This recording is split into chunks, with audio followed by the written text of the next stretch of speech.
I'm ready when you're ready. You ready? I'm ready. We have new mics, so this is the second round with mics. I think the last mics went pretty well. I think so too. We're here. The real question is, Representative Paul Evans, why are you still here? You've been in the legislature a few years, right? I've been in the legislature since 2015. 2015. So 11. This is your 11th year now. Yeah. Wow. It only feels like 100. What did you do before? You were in the Navy, Army, Air Force. Sorry, Air Force. That's right. I was Yeah. in the Army. That's all right. So everybody was giving each other loves today on Ways and Means, and I was texting Vicky. I said, "What? Nothing for your husband? You know, a little help? Nothing." She put it in the text string. Well, What did you do in the Air Force? I was an air weapons controller, mission crew commander. So Oh, nice. my last overseas assignment, I was the in-theater mission crew commander that answered to a one-star, the Joint Forces Air Component Commander. Everything that flew in that theater worked for me. So Okay. I had a surveillance section, ID section, weapons section, air defense section, and my job was to make sure that time-sensitive targets were prosecuted, troops in contact were serviced, making sure aircraft got refueling, and making sure that my team of 20 actually were able to put fire wherever we needed to protect our kids. Best job I've ever had. That was in theater, so where was that?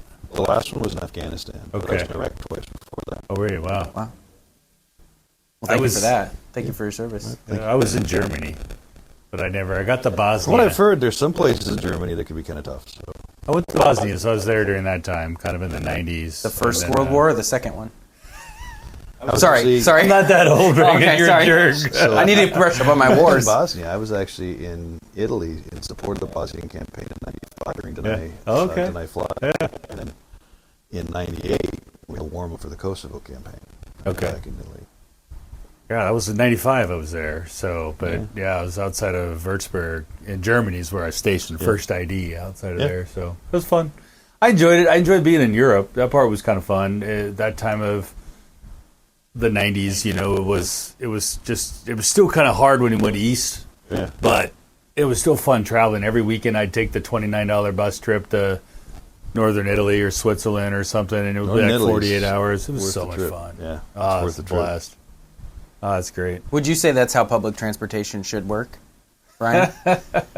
Well, I don't believe in public transportation, but I think in Europe it worked really well because we built a really good grid after Yes. we destroyed it. Yeah. So if we destroyed everything and we started could probably over. and start over, I bet we'd build a better transportation grid. That's And you probably might true. even get your bridge to West Salem Someday. someday. That'd be nice. Yeah. Well, I'm looking at just a top secret document, Brian. So, Oh, okay. This is, I think, one of the great things about being able to go across the aisles. You can share information. And here right. I'm looking at the secret plan to defeat the Republicans. Now, I know there are very many, especially I think House Republicans, who know that this existed. They believed right. it existed, but they've never seen it. And you should take a we getting should a take a preview? picture of this. It's a blank page. So I don't know if he redacted I'll everything. put it on the cover, Reagan. Why don't No, you it's go not ahead? redacted. It's not redacted. It just doesn't exist. There's nothing on it. It's just that sometimes we say we have a plan, and the plan is to have a plan. The plan is to have a plan. Yes. And listen, I mean, we probably have a plan to defeat the Democrats. It's very similar. And we'll put whatever on it needs to go on it, I guess. But it's just, I just thought you guys might want to actually know. Transparency is important to me. Yeah, I appreciate that. We have no plan. I appreciate. Well, yeah, I don't know what our plan is. I'm not doing leadership stuff this time. So It's funny. I'm not either. Yeah, yeah, that's right. You quietly retired. yeah. Yeah, from leadership, yes. Yes. Shortest leadership stint, I think, in Oregon history. But Wow. that's right, yeah. How long? 4 months, I think. 4 months? Oh wow. Well, so Rep. Schutz was saying so that was basically you and two other ones that were doing the campaign side Well, politics. or the politics side, and then he was kind of doing the policy side. Is that was we asked him kind of That's how what we let him think. they He's young. He is young. We want him to be excited. Yes, he is a rookie, so that part's good. So that was fun. We had a good conversation with him, and he seems to enjoy the policy stuff. He's not quite there on the politics stuff yet, but you learn that over time. I believe whether you're Republican or Democrat or Pirate Party or whatever you want to call yourself, if you have a heart and a head and can figure a balance, we need you here. And he's got a big heart and a big head. Yeah. And I think he's going to be a great legislator over time. My job as an old guy is to sometimes give him a bad time as the old school approach of beating him into the job a little bit. But he's far brighter than I ever was, and he's got, I think, a once in a class or once in a group of folks mind for understanding the third or fourth level of a problem. So That's a good point. yeah. So when you got here, let's take that. When you got here as a freshman, who were some of those people for you? Who were some of your mentors or the people who kind of took you under their wing in this process? When I first got here in 2015, I wasn't supposed to be here. I won a seat that a particular political consultant we won't name had guaranteed would not be lost. And surprise, I got here by 744 votes in a miracle. And I had lots of mentors. Some I didn't really see as mentors, but they saw me as somebody to mold. Val Hoyle did her best every day to remind me that I was not. She was your majority leader then? She was the majority leader. Yeah. She was very good at reminding me every day that I shouldn't be asking questions and my vote really didn't matter and that I should shut up and color. She'd never Shut up served and in the color. military, but her approach certainly represented it. And then my mentors were really Brian Clem, because we'd been friends for 30 years, Jeff Barker, Greg Matthews. I had worked in the governor's office from 2007 to 2010 and then went into private sector and then went back into teaching. When I had been in the governor's office, Greg Matthews was a new legislator. I got here in 2015 just as he was leaving, but that first term I called him a lot, asking for advice. Vicki Berger, who had the seat before me, is still a mentor. I call her and ask her for advice. But Jeff Barker was my assigned mentor. Margaret Doherty was basically my second Irish mother, who would also tell me every day how I was making mistakes. But we had actually, I think, a pretty crew back then that were centrists. I don't know if they call themselves mods, but I'm a vet. I have 35 firearms. I believe the Second Amendment is important. I used to go to a church until I got kicked out over a gun. So I'm not exactly the lefty part of our caucus, but I still believe in universal access to education and health care. I just believe you should work for it. So there was a space there at that point. So Do you really think the party, because you still have those same core beliefs, right? Yeah. Those still exist today. So where do you think like the Democratic Party as a whole then is? I mean, is it true? Do you believe it's shifted left of where like it wholly believed 10 do. years ago? I do. And, I mean, how do I put this? Someone once said that politics is show business for ugly people. And as a guy who was a face for radio, I firmly I welcome that example. Politics is a show. There are certain things that people do because they think that it's going to help them and their image. I still believe 50 to 60 to 70% of the folks that are here, if you did a Venn diagram, what we want are probably somewhere in the same shape. Mm-hmm. How we describe it, how we view it, everything else is a bit different. What's changed is, in my opinion, the extremes of both parties now are kind of not just satisfied with you believing in the cause, but they want you to fight Pyrrhic victories that are divisive, purposefully divisive, and they want you to fight for Pyrrhic victories that 100% is the beginning of the negotiation. They think there's a 200% somehow. And I think in our party in particular, we try to be a party of a big tent, but when you start standing for everything, you really don't stand for much of anything. So I'm trying to say, look, as a guy who spent 20 years in the military, who believes in a multicultural society, who respects different faiths and different ethnic traditions, everybody is part of the melting pot. At the same time, perhaps maybe identity politics isn't the best way we can move forward. Maybe perhaps we can focus on little things like civics, like making our schools work, like making sure that small business and working families and big business owners have an infrastructure grid that functions. Like, let's get back to the governance side. Yeah. And unfortunately, in my party, especially with social media and just some of the ways that communication happens now, people pick fights to get clicks, to do things that then have consequences they don't think about, and that affects relationships, because this building is built on relationships. So I think we've not only moved left, but I think the type of legislator that we're getting now from the left and the right, partially because of COVID, partially because of the construction, they're not used to actually dealing with people in their face. They're not really used to criticism. They're kind of in a bubble, and a lot of folks have never governed before. They come out of the advocacy world. Yeah. And, you know, the reason that Rick Lewis and I, literally, on a committee that I never had a majority on, I always had equal numbers, Democrat, Republican, when I ran the committee. The reason and the way we put 2927 together that restructured emergency management was we put the partisan stuff out, and we said, if it's good policy, it's in. If it's shitty policy, it's out. How do we actually make sure that these agencies are freed and simple enough to function, and yet at the same time they don't run like kittens across the stage? So he was local government. I was a former local government guy. So, and that takes us into kind of what you guys are doing in the short session, which is your veterans omnibus bill. Can you talk us through, because there's some discussion, a little bit in Ways and Means, but not a ton, about what you guys are doing with the omnibus, but because I was reading it, and I was reading it last night because I'm a bad chief of staff that doesn't prep until the last minute. This is true. So walk me through why set that threshold that you did at the 10 million funding index to inflation back from 2015 when you got here, right? Well, some of the things that you're doing in 2017, So here's what happened. In 2015, I got elected. 2016, I wasn't supposed to be able to win re-election. And the speaker, who's now the governor, said, look, it was a miracle you got here the first time. We're not really planning on you being here. What's the one thing that you actually would like to accomplish if you're a one-term person? And I said, the only thing I want to accomplish is finish the work of funding the programs that we laid out in the 2008 Task Force on Veteran Services that I'd led when I was for Kulingoski.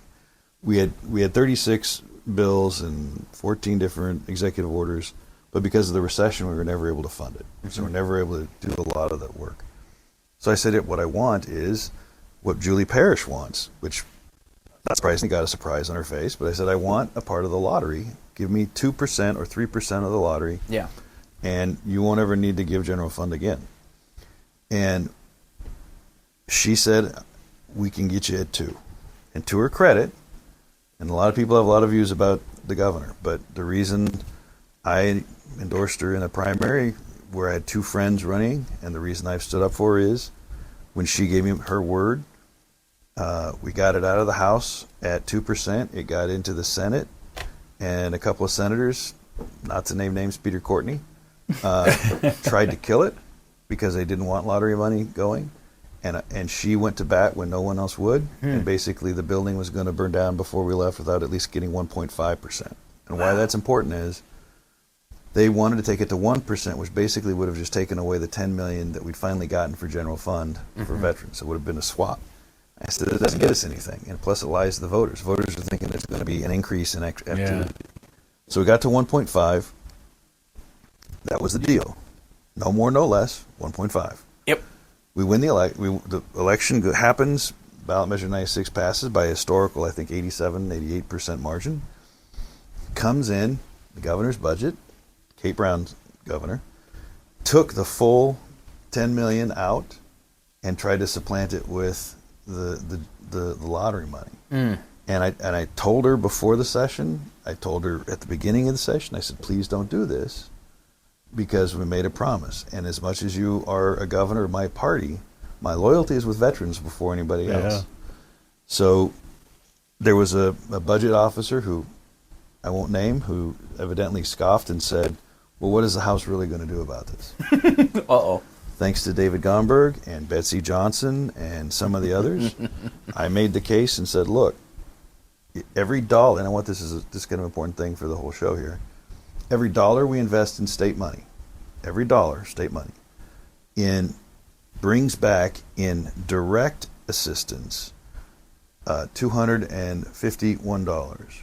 In indirect, so direct means compensation and benefits, getting people into the system, because in America you have to make a claim, as you know, before you can get rated. 251 in direct. Indirect, GI Bill, home loans, those types of things, 501.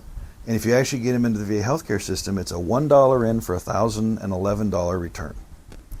So I said, look, we have 350,000 veterans. The Vietnam era is starting to pass on. If they don't get their benefits, they never will. Their families don't get them. So we pushed really hard, and we got back $8.5 million of the $10 million in addition to the other programs. Wow. And I was supposed to be okay with that. I never had been okay with it. It was supposed to be $10 million. Yep. So in the bill, I had a statement for aspirational, didn't commit the government, but it's reminding them, because in this building memories fade fast. Yes. 10 million was the base before you messed around with it. I wanted to go back to 10 million plus interest. So it gets you about 13 million. Amnesia. So it's a political amnesia. Yeah. Oh, we have a lot of that in this building, political amnesia. That was a legislator intent. Yeah. So the bill does several things. We wrote it big, knowing that we probably wouldn't get it, but I wrote, in the past, the administration has had issues with the agency trying to grow just because of lots of other things. I've tried it for 3 or 4 years before this governor got in. With this governor, and again under priorities that I understand, have not been able to grow the staff that I think we need for the specific needs of this current era of veterans. Mm-hmm. They need some different coordinators to go after and get them. Mm. So I've tried it through the agency. That didn't work. Tried it in ones and twos through the budget process. That didn't work. So this time I basically, with a stakeholder group, we named 12 positions we wanted to add, but we added them at 28, 30, and 32, so that we had time to basically get there. Mm-hmm. God bless the co-chairs. They're like, yeah, we're not going to put that into statute, but you got our attention. What are you trying to do? And I said, look, we need these positions. An agency is afraid to ask for them, and DAS, and by the time you get through the process, it's never really added. We add a whole lot of people to DHS. We add a whole lot of people at other places, but veterans, it just never gets there. So by God, I'm going to put a fire under it, and I want the conversation. And to their credit, they're like, look, we're not going to fund it now, but we'll have the conversation, which is what I wanted. The other things the bill does is it allows a little more flexibility for the education grant fund. It goes from $5,000 to $10,000 because the cost of education's gone up. We create a new suicide prevention program, which is really going to be cool because it'll actually be programs that are out there and they're struggling, and they basically, I look at it as a third of the funding type thing. If they've got 2/3, but they need that last bill bit to make it work, they can apply. We're now protecting for the Vietnam era guys who were told when they were getting out, send your DD Form 214 to the county clerk. Well, what happened is, because of new laws on public information, some of these Vietnam vets are having their DD Form 214s caught up in public information requests. So their socials out, their history's out. Ugh. So we're trying to fix that. It's a lot of little things, but overall, it's the biggest vets package we've had since 2017. So I'm grateful that everybody came together. We had wonderful stakeholders. AOC is still a little nervous about one part of the section, but I think at the end of the day, they're going to be happy, because what we're trying to do is every year, some counties end up not spending the money for veteran services through the VSO program. And some counties are really doing a lot of work and they need more money, but we don't have it to give. Right. What this does is, in the last quarter, so only the last quarter of the last of the biennium, it says, all right, if monies aren't expended, we're going to be able to reallocate them to the folks that actually have a plan to use it to help more vets. So, again, I think it's a good bill. That makes sense. So Oregon kind of sucks when it comes to veteran. We're number 45 out of Yeah. That's what Senator Manning said in Ways and Means today. Yeah, we're pretty horrible in that. Yeah, and I just have to assume maybe it's more of a cultural thing. We don't have a base. Right. We don't have kind of like, so you don't really have a voting block. You don't really have like somebody who represents a base or military has a portions of base. School, You don't. Parents, I mean, do you think that's kind of really more where that culture comes from, of why it's just so difficult to? I think so. I mean, I think that the points you illustrate are absolutely true. I also think there's a libertarian streak in Oregon that is there. The reason we lost our base in Portland was because a governor got into a contest with a president, both, by the way, of the same party, Republican or Republican. And one president, Nixon, told another governor, you either do this or else. And then the base went away. Yeah. So it isn't a partisan thing. I think it is a cultural thing in that we just don't have the military, at least active duty, as a big part of our state. That said, proportionately, we're actually one of the bigger Guard states in terms of number of Guard per population. Okay. And our mission state, because of K Falls, with the training base, and then the active birds out of Portland, our reach and our importance in the National Guards, we punch above our weight. So I think people want to support veterans, they just are unfamiliar.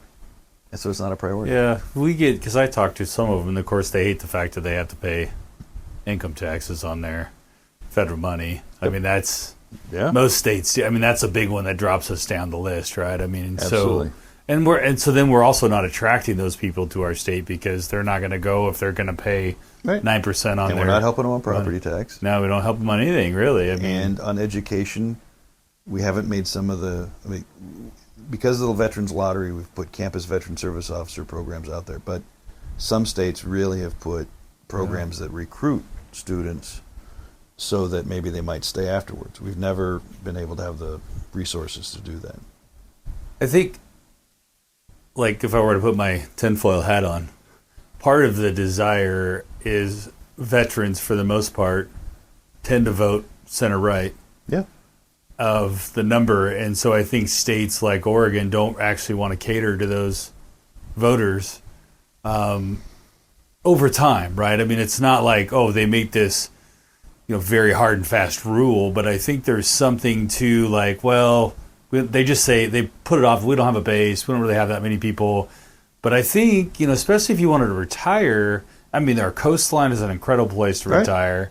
We should be going after those veterans, and like the stuff you're doing, the services are incredible because that's an attractant as people, especially the younger ones, right? The education bonuses and stuff. We kind of want those people, are the people that usually don't mind taking risks, starting small businesses. That's right. Doing all the things. So I feel like we should attract those people to the state because isn't that what we're supposed to be doing, some prosperity? I'm glad you actually said that because the next plan in the book for veterans, I don't have one for Republicans or Democrats, but I have one for veterans, is we're going to try to put together a specific program, and Angstrom and I tried to do this a while back for concrete folks, but targeted industries where vets may want to become not just a worker or a contract worker, but actually an owner of a company, and try to find ways to basically support both the industries to help hire more vets and then also to train them to be small business owners. Because what Oregon can do, we don't have enough money to be able to replicate what the feds do, but we have the money to unlock federal money. And Congress has done a lot for vets, but it's hard for vets to find it. So, like, for example, there are specific loans specifically for veteran businesses. But going through the Byzantine effort to find them is a problem. Yeah. So my hope is we can actually take Program A, put money with a navigator, and say, all right, this year we're going to focus on truck drivers, for example. Next year we're going to focus on something else. But very clear, very crisp, and we can't do everything, but focus on a sector or a particular job and try to build the ecosystem of owners and operators. And I think that that can bring some stability. And if we're smart about it, a lot of vets, they want, especially after you've been overseas or been in for a bit, going back to being a clerk at Walmart just doesn't quite have the same zing as leading the fire team through the bush. So you want a little bit more responsibility. You want a little more of that. So I think that's our next step. I agree, because I think that's because vets have that mentality of wanting. They're kind of risk takers in general. So that idea, you need to have a little bit of the risk taking to start a business, to go to a small town in Oregon and say, I'm going to start a rock crushing pit and I'm going to throw everything on the line and mortgage my house and see if I can make this thing do it. But they're going to put in 90 hours a week trying to make it happen, and and hire other people. And I just think that that's really, instead of maybe going after the targeted we just want the income taxes taken away. Maybe going after this idea, how do we attract them to become economic surpluses to our state? And I applaud that. I think it's a great idea. Well, I'll be talking to your wife about getting some help for that. She would. She's got a couple of loud ones in her district, mostly me. But especially on the right to start stuff, because I really think our state needs to figure out a way to help people, to your point, navigate how to just start a business. Yeah. Like you said, they may be great at, crushing rock, like we're talking about, just that industry, but they don't know accounting. Like, I got to figure out that piece. I got to figure out how to HR and payroll, and it's getting a little bit better with stuff out there, but it seems very daunting. It does. And then the banking side of it, how do I get a loan and what sort of services are out there? And that's where I actually believe the state of North Dakota, that great liberal bastion, gives us the best idea for a state bank. That's specifically for businesses. It's not a checking account, it's not a savings account, but basically money that can be used to leverage and support startups or businesses that are in niche industries that if we didn't have, we'd lose others. No. And again, if I trusted Business Oregon more, I'd suggest it there, but I don't, and they know it. Yeah. So, well, I think who was it? Was it you who said Ways and Means this morning? No, Great Rep Smith said they just kind of keep rechanging OBD. It's shuffling the decks on the Titanic, right? And it's really because they're just giving so many different roles to do, except for help people just start businesses. Right. Can you just do that?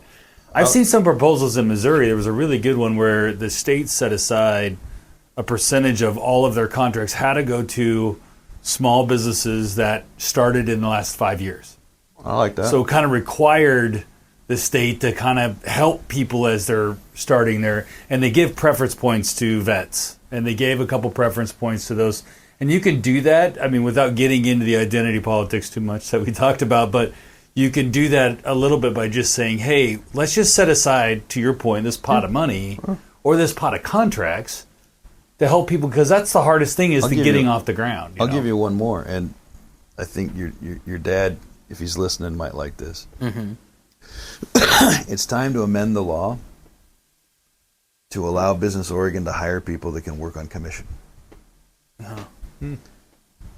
You want people to actually be effective in trade overseas, you give them a piece of the pie. Instead of it being an X job with XY benefits and everything else, you get them off their ass and into the fight by giving them an extra 2 or 3% if they're able to land things, because incentives in the market do work. Sales. It's sales. And the thing is, the public, in my opinion, things that are the public's business are generally the things that the private sector couldn't do or shouldn't do. In areas where the state is trying to help business, instead of trying to make it more state and government, it should be more, because that's the realm it's in. So what motivates private sector is incentives. Let's actually give them the ability to do that. Most other countries, most other states do it that way. But for some reason, we haven't really picked that up yet. You mentioned the Titanic, and the Titanic was a pretty big disaster. And speaking of disasters, we got to prepare for them. Yes, we do. And that's what Spartacus does, I think. Spartacus. Like that segue, Brian. Good one. So tell me about transition. Spartacus. Is it an acronym? Does it have a meaning? Do you need to pull up the acronym? It's long. It is long. He's got to get his glasses out to pull up the acronym. So the whole idea is there's some sort of the main one being the Cascadia earthquake event, the 100-year earthquake event that people are anticipating? 300 years. The 300-year event, and people are anticipating is going to hit at some point. We have to be ready for it, right? That's right. So, and I would say among things that get deprioritized in the building, we've already talked about veterans. Right. We could go to higher education, and then we could talk about emergency preparedness. Right. Those are the things that just like if you're on the list, like, man, you are at the bottom. Just so happens the 3 things I care most about. No. Good job picking topics. That's why you've had to be here longer. It just takes longer to get it done. Yeah. So tell us about Spartacus. All right. So the acronym. You ready? The Oregon Statewide Preparedness Authority for Response Training and Intergovernmental Continuity of Imperative Services. Spartacus. And it's an IS at the end, not US. Yes. I had it spelled wrong. Thank God you have an acronym. Yes. So the reason we called it Spartacus is because for 3 years I was trying to push the same thing and no one heard about it, no one remembered. Now they damn well remember. It's a good acronym. I like it. Yes, I remember hearing about it last session. Yep. So what are you trying to accomplish through it? What would be some of the high priority things? Like you said, big omnibuses, right? They start out big and expensive as you can make them, and you pare them down to get through the process. What's kind of where did you start, or even just like what's the top couple of things you need? So the Spartacus bill this year is really two parts. Part A we've cut out, but I'll get to that in a minute. Part B is a series of policies we need in place because of the dynamic nature of FEMA right now. FEMA is undergoing a reform. They've gotten rid of a lot of the lawyers. They can't give the money out like they used to. So what I suspect will happen is, as they're trying to figure out how to make the Stafford Act different, there'll be a disaster. Congress will want to do something. FEMA won't be able to because of authorities, and they're going to go back to the days of just sending a block grant to the state. But a block grant can't be distributed per block. There has to be a process. So what the rest of the bill does is it stands up a mirror of existing policies for public assistance, which goes to local governments, et cetera, for reimbursements, individual assistance.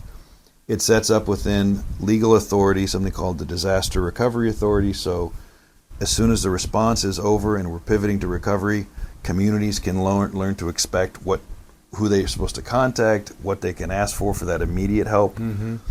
And it does a couple of other things, gives county commissioners a little more authority during food disasters, and a couple other things.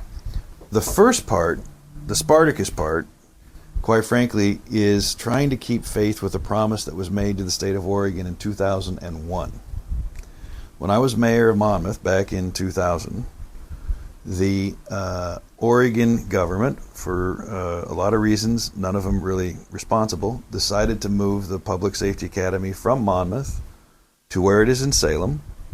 And the promise was, we're going to build this facility that is state-of-the-art, but we don't want everybody to have to come to Salem. We're going to build it, and we're going to build 5 satellite campuses. Well, as they built the fortress, they kind of forgot about the other 5. What? So what they did was, instead of that, they bought a pickup truck and a trailer and a series of equipment that they drive around the state as part of their distributed learning. Now, the learning is good. The props they try to do something with. But we are in a place now where we have about 5,000 firefighters in the state of Oregon that are volunteer. We have at least that many that are involved in the EMS system. Most of them in the rural areas volunteer. In large-scale disasters, you have what I call first and second responders. The first responders are the ones that you think of, cops, firefighters, EMS, etc. Second responders are the community emergency response teams, the CERT, the amateur radio guys and gals, the Red Cross, those folks. Mm-hmm. We need places that are standardized for the kind of interdisciplinary training necessary for people to keep their skills up. And right now, 2 things are happening in rural Oregon. Volunteers are having to respond more often to bigger fires for a longer amount of time, and the full-time departments that they augment as volunteers, they're strapped, so the days of the fire guys and gals on shift being able to train the volunteers because they got some extra time, they don't got the extra time anymore, so the volunteers aren't getting the training. And the volunteerism is going down. I mean, I've talked to local fire districts, and they've said part of their funding problem is that they don't have volunteer firefighters. That's right. And that hurts rural and small districts the most. That's but it'll hurt in urban districcts eventually, or is already. It will. And when I was wildfire recovery chair, we did a survey of 800 firefighters, all volunteers. Because at the time, there was a conversation coming out of Senator Finley's office of like, hey, let's have a new classification for no-entry firefighters, meaning that they respond to fires, but they just don't go in. They're kind of backup and auxiliary. The problem with that is, number one, insurance companies only recognize firefighter 1 training, so it wouldn't count. And the second is, just as truth in advertising, anybody who's crazy enough, and I used to be a volunteer firefighter for 7 years, crazy enough to want to run in a fire, isn't going to care about certification if they hear a baby crying or a woman in distress. Yeah. They're going to go through the door. So that was a non-starter as far as a lower credit. So the answer was, what the volunteers told us is they don't want lower standards, they just want more opportunities to train. So the vision is we build Spartacus. What that means is $60 million in the first tranche, $40 million going over to DPSST. We're going to build a 911 training center there as well as a 911 operations center, in addition to $20 million in upgrades they need for their police and other things. $20 million for Core 3 to support that. That's the first phase. And the deal has been nothing for Salem that doesn't Bend also get, and Bend is making sure Salem. So it's an agreement. Second and third phase, written into the statute, is we don't know where they need to go. We have ideas, and we divided it into geographic areas, but what we need is a request for proposal, because whoever wants these things, it isn't just building it, it's who's going to actually be using it, and maybe they have some ideas over governance. So the goal is the first tranche is $60 million. The second tranche would be $40 million, and then a third tranche would be $40 million. And the two that apply in tranche 2 and the two that get it in tranche 3, all of those would be in rural areas around the state. But they get to basically put in the best package for what they would use it, who the partners would be, how it would run.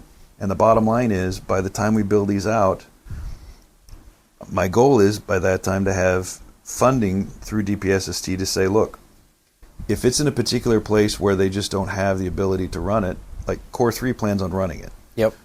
But if it's maybe in Rogue Siskiyou, they've got a plan to maybe half fund it. Mm-hmm. Well, maybe DPSST can forward deploy people. And the goal would be for the volunteers that are out there on any given weekend or any given week of the month, you'd have options to go get your training boxes squared, so you don't have to worry about if you missed a Wednesday night or a Thursday night or that type of stuff. Wow. It's aligned with what the strategy has been forever. It's just people have forgot it. And I'm old and I'm cranky and I've only got so many years left, so I'm getting louder and louder about making sure we keep our promises to rural Oregon. It's almost like Rule 27 training. Like, I really feel like they should create more opportunity to make sure that I get my Rule 27 training. I don't know that would help, honestly. I want a regional training. Yeah. I'm not sure that's going to be a priority at those facilities. Sorry, I make a joke. I think you're spot on with we're obviously familiar with the Core 3 stuff. I mean, I think having regional facilities, regional training facilities is kind of important. Everybody benefits. All of your EMS people benefit because you now have this facility that you can use to train. And the vision is that it would be a training facility with also lodging, so that during a major event, we'd have a safe place to evacuate people. Yeah. I mean, the reality is the shit will hit the fan. We just don't know where the wind's blowing and when that's going to turn, when the fan's going to turn on. So and we're 325 years past 300. Yeah. So any minute, basically. Yeah. Hopefully not in session. The last thing, we were talking about this, something that can move at any minute, like an earthquake, would be bill limits. House bill. Oh, so wait, before we move on, what's the bill number on Spartacus so people can check it out? 4121. 4121. Where's it right now? Yeah. It is in Ways and Means. Ways and Means. That's okay. And I've been begging them to try to move the non-cost portion now. Okay. Because if FEMA can't help people, we don't have the authority to help people. And an emergency board can send money, but they can't legislate. Nope. So So you need the policy. I need the policy. Co-chair All right, Weaver, so Co-chair Sanchez. There we go. Up. I'm sure she's listening. She's got abundant free time. So 4002 is the bill limits, and that the conversation has really picked up at the end of last session, and I think kind of maybe two of the unfortunate, maybe you become the poster child of it, along with Senator David Brock Smith. Yes. So talk to me about, first of all, I think, are people misrepresenting the bill limits thing, or are they misrepresenting how you're using your bills, do you feel? Or do you feel... Okay, so talk to me about that part first. So I can't speak for Brother DBS. Brother DBS.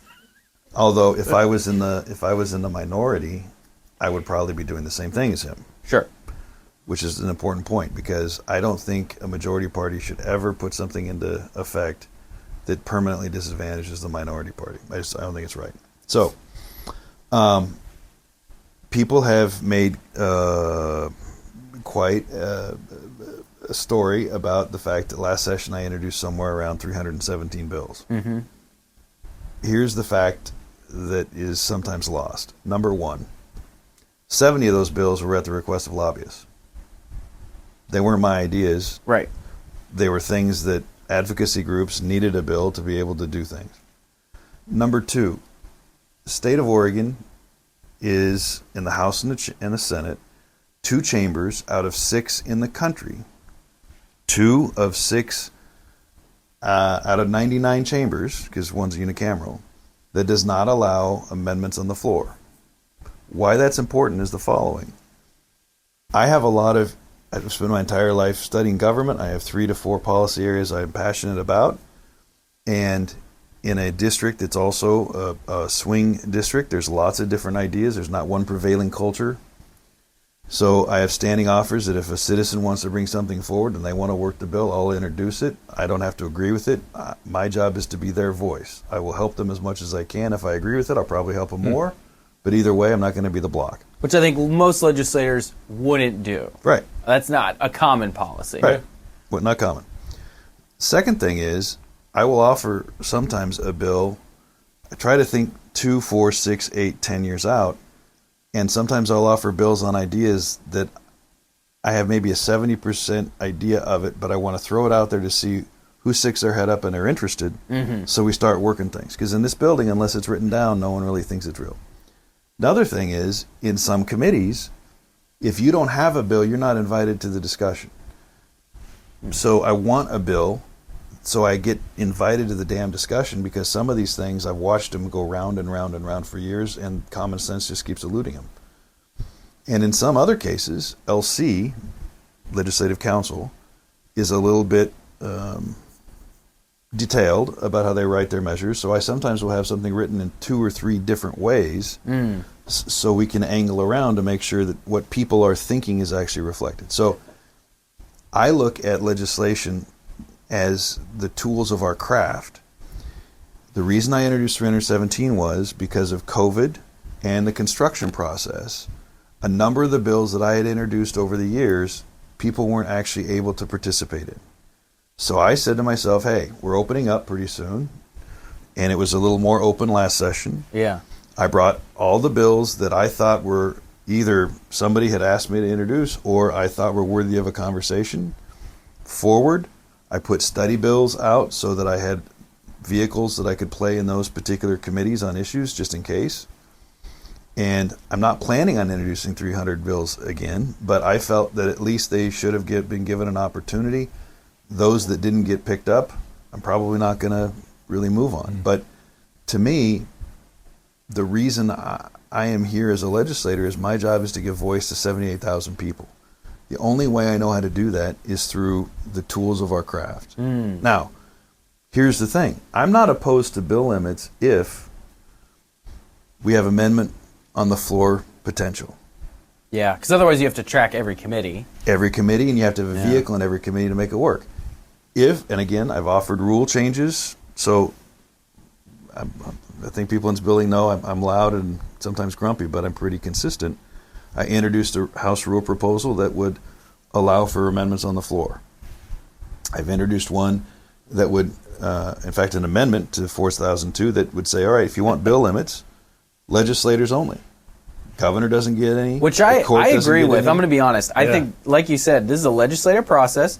We have 90 legislators. If you can't convince one of them that your idea is good enough, it sucks. That's right. No question. No question. Yeah. And you want to cut 1,000 bills out of the process?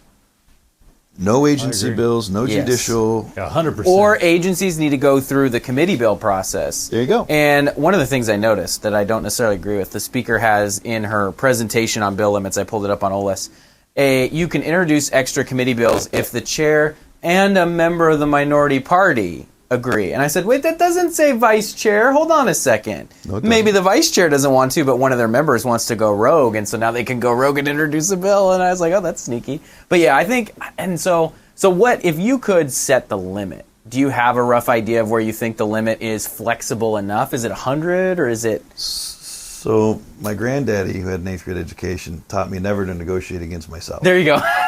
Very good. So Hey, 8th grade, that's the reading flesh test. I think that it would, if you cut out some of those other things, you would probably get rid of probably half of those Yes. agency bills and governor bills, and then you would have, and then other people, I think other representatives, like if they took a governor's bill and they wanted to go work it, they're going to drop 3 or 4 other bills, pet projects or something, because they're going to go work a governor's bill. So I think the process would work itself out. Yeah. Like I think the bills would come down because you would give legislators something to do, which is to go pass an agency bill or go pass the governor's bill. So because that's part of the problem is you got to have something to do in this building as a legislator, and you've been here a long time, so you know how to pass a bill, so you know the techniques that it takes to do that. A lot of the new people are learning those things, but I think you're really talking more fix the process, not just take the low-hanging fruit by just putting bill limits. Right. And here's another thing. We don't need bill limits if committee chairs actually say no. Right. Of the 317 bills, I want to be very clear. I was very specific and even sent an email to all the committee chairs because I said, look, I'm introducing this many, here's why. I'm not asking for a hearing unless I'm asking for a hearing. Just because it's in your committee doesn't mean, like some of this stuff, if an individual from my district wants to work it, they can ask. Some of this other stuff, it's there in case a conversation is possible. If it's not, I'm not going to move it. But I talked to a committee chair, a dear friend of mine, and I'm like, he's on the edge about this bill, and he's like, and I said, well, all right, how many times did you say no to people? He's like, well, I never say no to having hearings. I'm like, well, maybe that's why you had to go to 2-minute stuff. Pick and choose which you're going to actually hear. He's like, well, what do you mean? I said, I only ask for a hearing for things I want a hearing on. I never expect a hearing on things I haven't asked for. There's a process in this building. But it goes back to what you said. A lot of folks are still learning that they don't want to be the bad guy. Well, I can't fix that. What I can fix is if there's a problem and we need process and you want to reduce the number of bills, fine.